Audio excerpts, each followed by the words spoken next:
The Secret Invasion series started out so strong, and it continued to have fantastically written, brilliantly acted scenes throughout the whole series.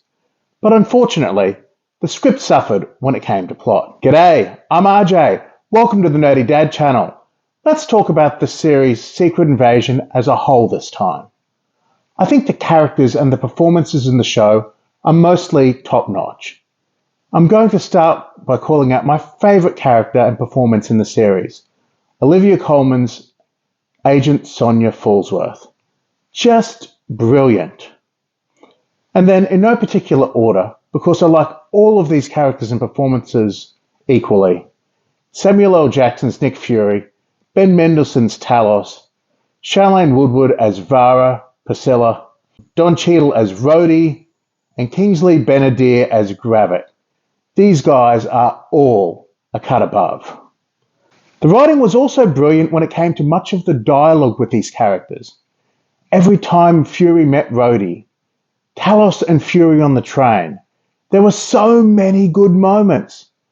And so it upsets me that I didn't end up loving the show, because there are so many standout moments, even when the plot isn't working for me, that when I did my top 5, 2 of my favourite moments and an honourable mention came from one of my 2 least favourite episodes of the series. Now, I know more doesn't necessarily equal better, but I do find it telling that the episodes that I liked best were the longer episodes. Now, I do think Gaia should have died twice. I didn't particularly like the extremist fake-out.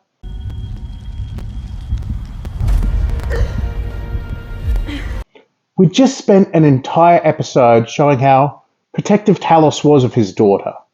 And so when she was shot, I really wanted to see how Mendelsohn portrayed Talos' reaction to that. And given she didn't die there, without changing anything else in the plot, I wish she'd died while fighting Gravik. With Gaia now being this ultimate superpowered being, Marvel's potentially dug themselves into a similar hole to what Star Wars has. Gaia is their Star Destroyer with a Death Star laser. She's potentially too powerful, and now that they've taken this cat out of the bag, I'm not sure they can get it back in. She's working with Falsworth to protect her people. Why? If somebody kills a Skrull, Gaia can turn around and destroy whatever army or government stands in her way. With She-Hulk, and potentially now Gaia, the MCU series now has 2 immersion-breaking characters that have to either be ignored or worked around in the future.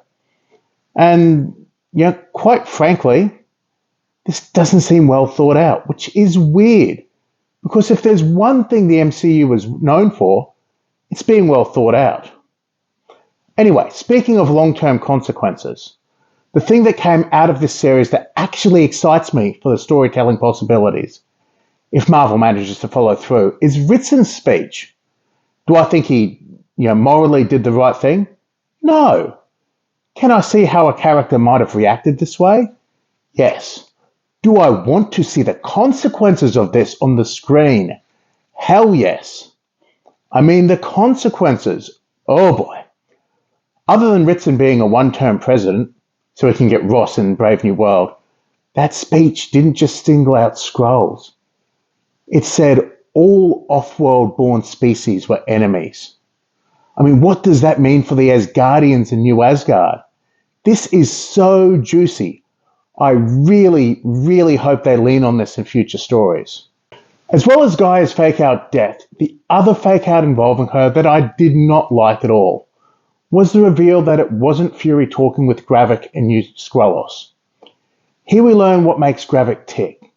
Kingsley Ben-Adir is just brilliant, but so is Samuel L. Jackson. However, it's not Fury. Fury takes responsibility. Fury apologizes. He explains what went wrong, but it's all undercut by the fact that it was Gaia all along. We have no idea if anything she said on his behalf was true. George Lucas has a reputation as a brilliant world builder and storyteller who writes terrible dialogue. The writers of this series seem to have the opposite problem. They wrote top-notch, first-class dialogue. They wrote excellent scenes. But the story has some holes, and I can't help but feel let down by that. Anyway, I don't have a lot more to say about the series, so I'm going to leave it here. If you liked this discussion, please leave me a like. And you can find more videos like this if you subscribe to the channel here. This is the Nerdy Dad, signing out.